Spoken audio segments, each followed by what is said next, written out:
Sheriff, wake up. Sheriff. Oh, sorry. You're falling asleep during practice again. It's getting late. What time is it?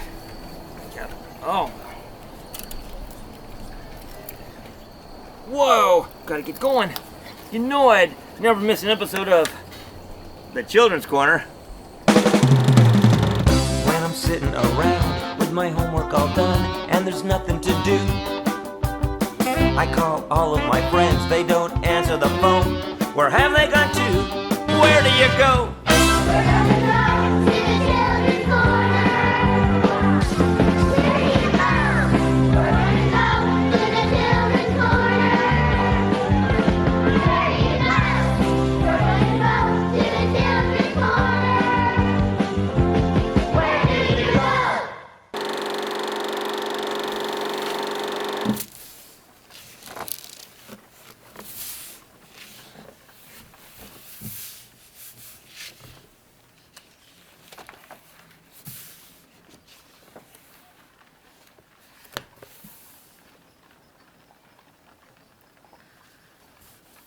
Oh, hi everybody, and welcome to the town of the Children's Corner, located in the world of the Magical Couch. I'm Sheriff Stephen J., the Sheriff of Osage County, and I just got back from the world up above, and I was in a special place. Actually, it was a different country. The country was called Israel, and there's a lot of history there, and I went on this trip. I went up there, and they had this bus tour thing going on, and I decided I'd jump on this bus and bought me a ticket, and we had a really nice tour guide there giving us all kinds of information. Nice guy. Called himself Yuval. Yeah, everybody remembered his name because he said to us, it's not U-Haul, it's Yuval. And nobody forgot it after that. At any rate, we went to a lot of places, and I got out this book. Actually, this is a Bible. But this Bible is a history book. It's a documentation of things that happened a long, long time ago. And it's divided into two testaments, the Old Testament and the New Testament. Now, you probably heard BC and AD.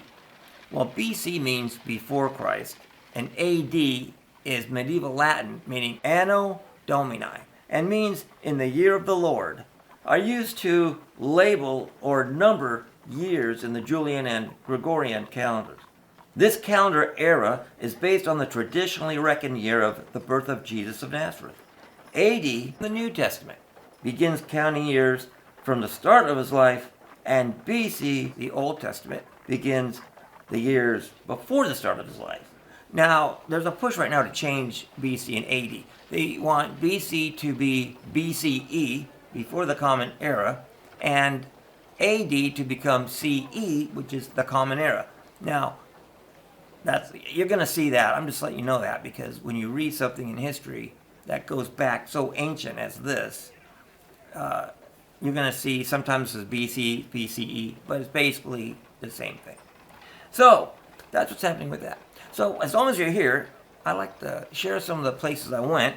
One place I like to show you, an area I went to, is the West Bank area of Israel. It's called the Dead Sea. Now, let me tell you something.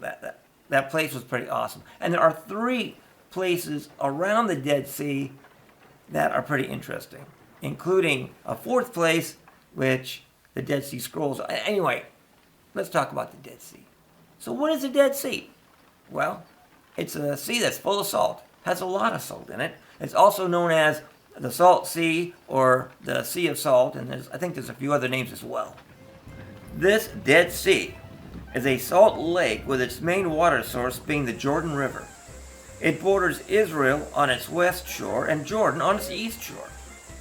Now, it is the lowest land-based elevation on the planet Earth and one of the world's saltiest bodies of water, being over 9.5 times saltier than the ocean. The high amount of salt makes for a harsh environment in which plants and animals cannot live. Henceforth, it's named the Dead Sea. It's 31 miles long and 9 miles wide at its widest point. Now, people do attempt to swim in it. However, because of the high salt content, you can't sink in the water. You can only float, which is called corking, not swimming. These corkers, as I call them, are kept within a safety barrier and are warned to prevent getting the water into your eyes and to not swallow the water because it could be harmful. It is also recommended to not go into the water at all if you have any cuts on your body. You might have a little bit of a painful experience. Now, the Dead Sea was one of the world's first health resorts, starting with Herod the Great, and has been the supplier of a wide variety of products, from asphalt for Egyptian mummification, potash for fertilizers, minerals for skincare products, and of course, salt, just to name a few. The minerals and salt harvested from the Dead Sea are the number one economic resource for the country of Israel. And Jordan also, working with Israel, they also harvest the Dead Sea as well. However, there's a problem. The Jordan River feeds the Dead Sea. And over time, over the years, Jordan and Israel have diverted the Jordan River to other projects, or I don't know, it could be using it to, for farms or whatever. But less water, because they're doing that, is going to the Dead Sea. Meanwhile, they're harvesting these minerals and salt. They're taking a lot of water out, more water out than is now going in. So the Dead Sea has been receding, getting smaller and smaller over the years. It's a big, big problem. So in 2013, Israel and Jordan got together and they came to an agreement. They call it the Red to Dead Project. And they actually signed it to get it going in 2015. And they're building this 126-mile pipeline on the Jordan side of the Dead Sea. And they're going to bring Red Sea water into the Dead Sea. And it's a big project. They're going to desalinate stuff and put water into... Anyway, they're going to solve the problem. The Dead Sea lies at the base of the mountains in the Judean wilderness. The Judean wilderness being a long stretch of desert between northern and southern Israel. At the Dead Sea, there are 4 places of interest in the mountains that look down upon it. The first would be the cave where the Dead Sea Scrolls were found. Then there's Qumran, Ein Gedi, and Masada. So, what are the Dead Sea Scrolls? Well, the Dead Sea Scrolls are ancient Jewish and Hebrew religious manuscripts documenting the Old Testament that were found in jars in around 10 to 12 Qumran caves in the Judean wilderness on the northern shore of the Dead Sea between 1946 and 1956. The initial discovery was by a Bedouin shepherd in 1946. Now, a Bedouin is a person who moves around, okay? So these are people who have tents and camels, and they go here and there through the desert, and they pitch their tent, and they live there, and then they take it down, and they go somewhere else. But anyway, the Bedouin shepherd had lost a sheep, and he's trying to find it. So he was taking rocks and throwing them in the caves to try to scare the sheep, see if it's in there, so it'll come out. Well, he threw a rock into a cave, and he heard a breaking sound. Well, what was that? So he climbed up the mountain to check it out. And he discovered a jar with a bunch of scrolls in it. Now, the sad thing is, he knew it was an antiquity. He knew it was old. So what he did, like they would all do, I guess, to make money, it's all about the money, is he took the scrolls, he didn't know what they were, and he would tear them up into pieces and took them to town, to an antiquity place, and sold them. Not for much, $30, whatever. They're priceless, these things. Well, to make a long story short, it came to somebody's attention, what's this? Oh my goodness. And they went and they found them all. And they contacted people who had bought them, and they actually put them back together. Some scrolls date back before the 1st century. That would be BC or BCE. And are in some cases word for word what the written Bible tells us today. And that's what I have in front of me now, giving validity to its text. The caves where scrolls are found are numbered. So the initial discovery by the Bedouin shepherd is cave number 1, and so on and so forth. So they can keep records of where the scrolls came from. Now, nearby the caves, an ancient settlement was found, and that's been dated back 134 to 104 BC, or BCE, depending on which one you're using. And they're calling it Qumran, this settlement, because it's so close to the Qumran caves. And the settlement they found dates back to the same time that the scrolls were written. It was occupied most of the time until 68 AD and was destroyed by the Romans during the First Jewish-Roman War, possibly as late as 73 AD.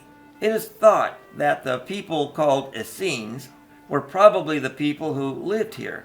And they were a sect of Second Temple period Judaism that existed from the 2nd century BC to the 1st century AD, and were the people responsible for storing the scrolls in the caves.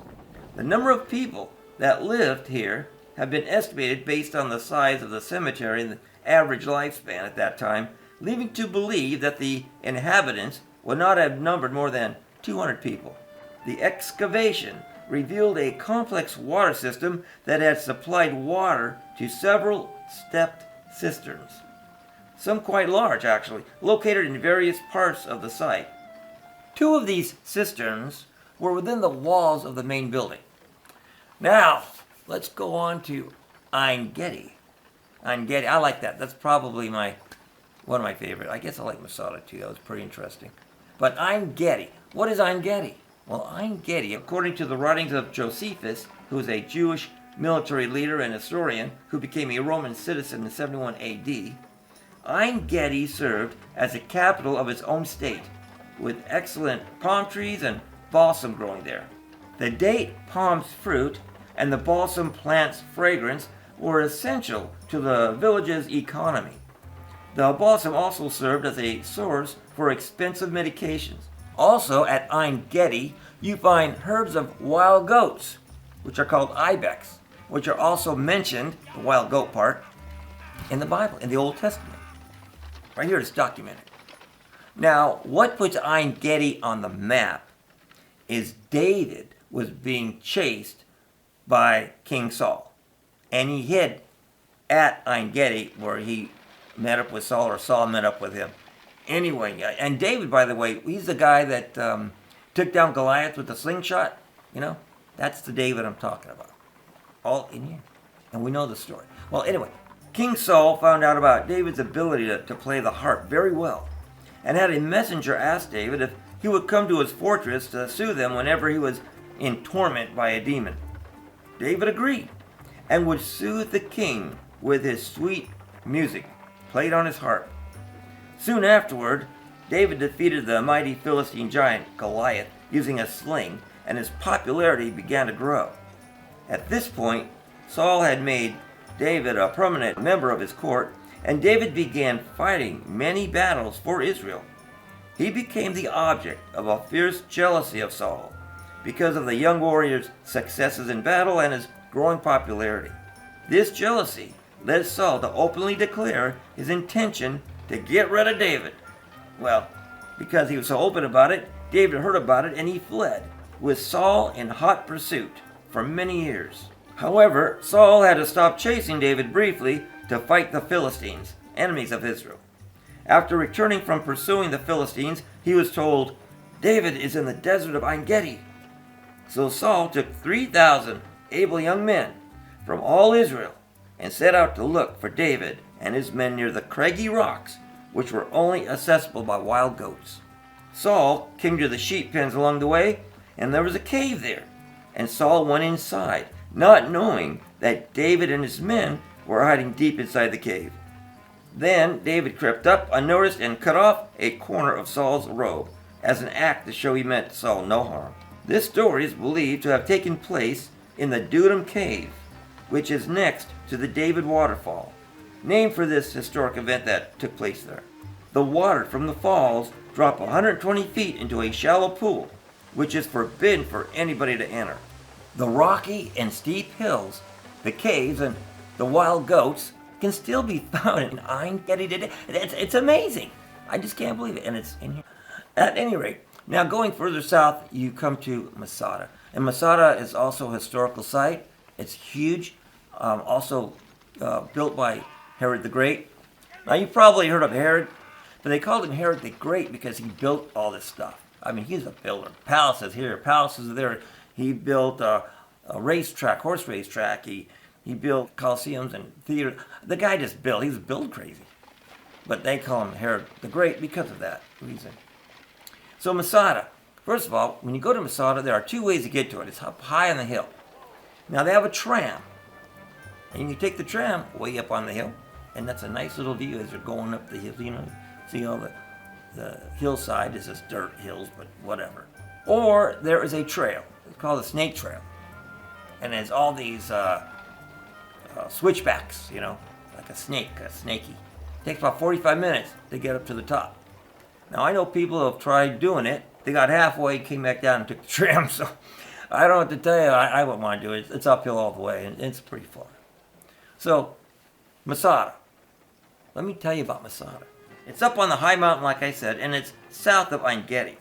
And according to Josephus, between 37 and 31 BC, Herod the Great built a large palace fortress on the plateau as a refuge for himself in the event of a revolt, with an endless supply of food up there.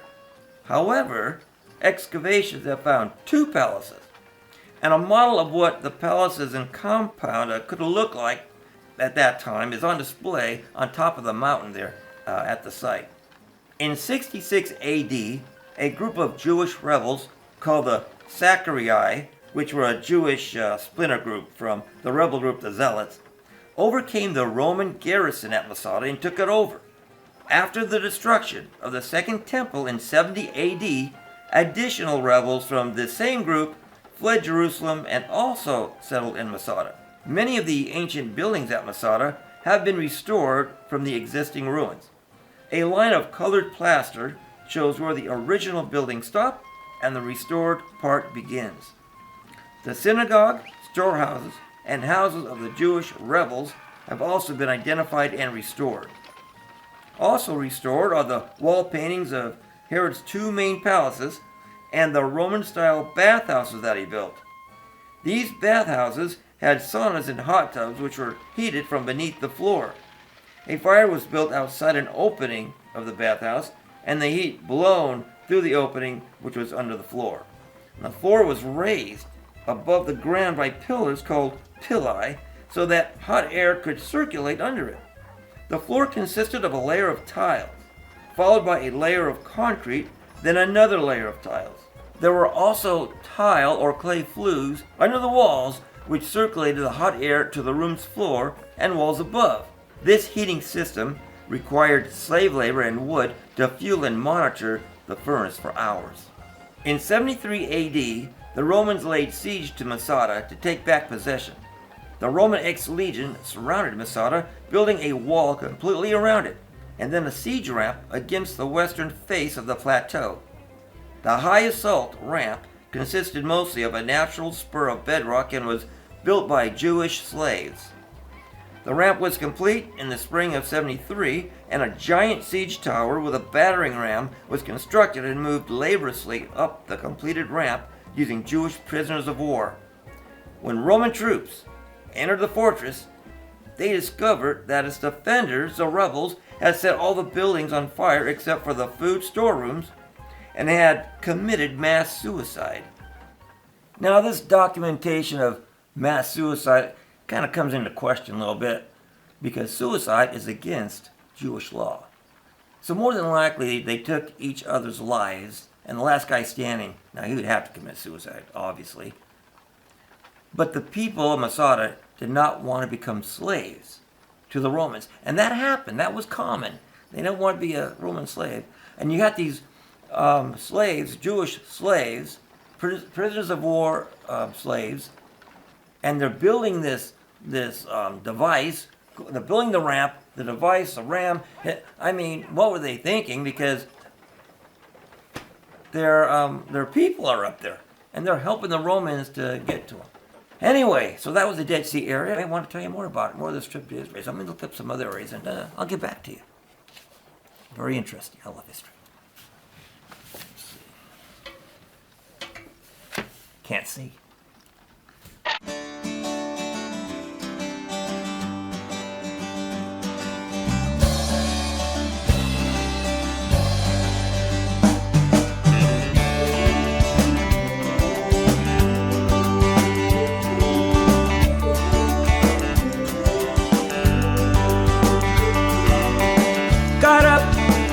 some breakfast, had errands in the wings.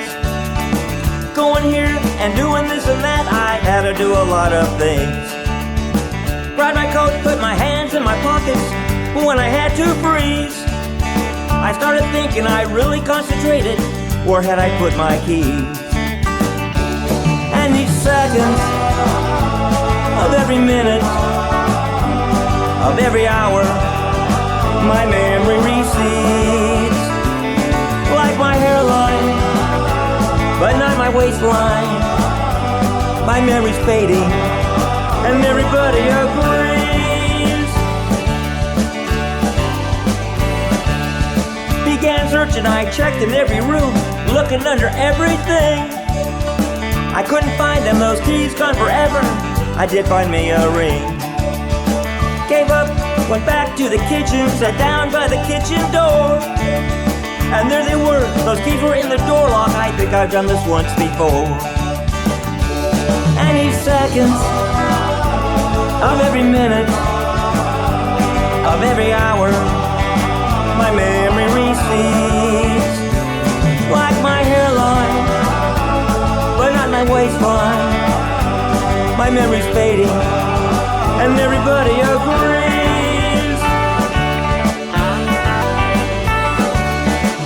Shopping is one thing I had to do. Forgot my wallet back in my room. Went to get it, arrived there so confused for when I walked past the door. Forgot what I'd gone in there for.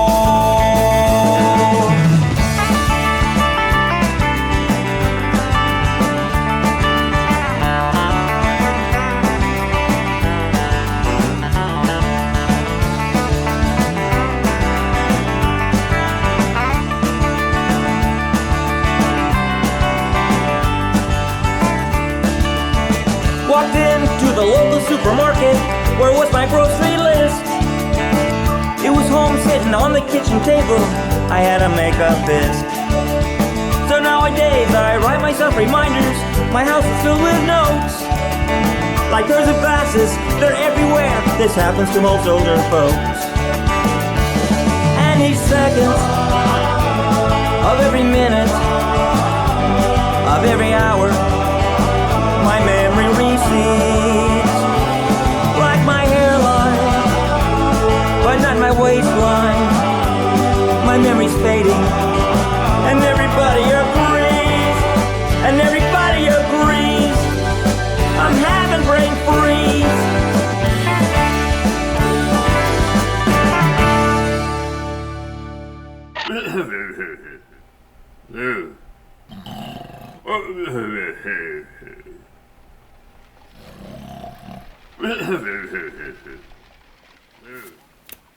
Are you still here? Thank you for not leaving.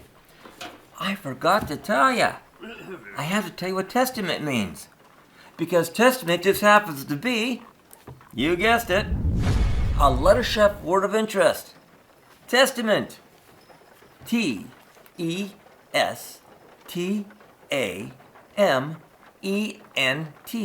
Meaning something that serves as a sign or evidence of a specific fact, event, or quality.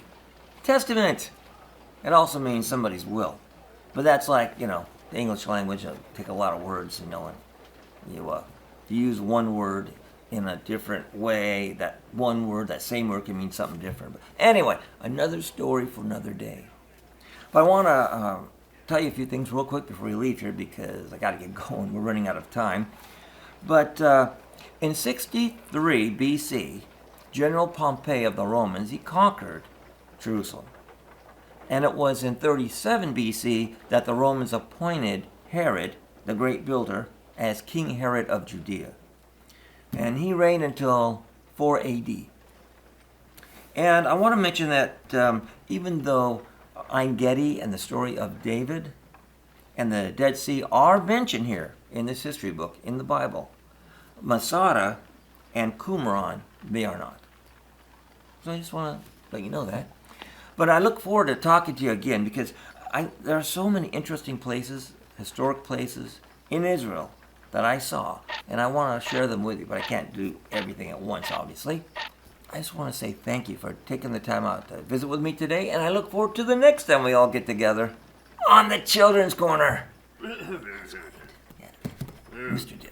Where is Mr. I told him I'd take him to lunch. He never shows up when I tell him. He complains about it. Where do you go? We're gonna go to the children's corner. Where do you go? We're gonna go to the children's corner. Tell me, where do you go? We're gonna go to the children's corner. Where do you go? We're gonna go to the children's corner. Just where do you go?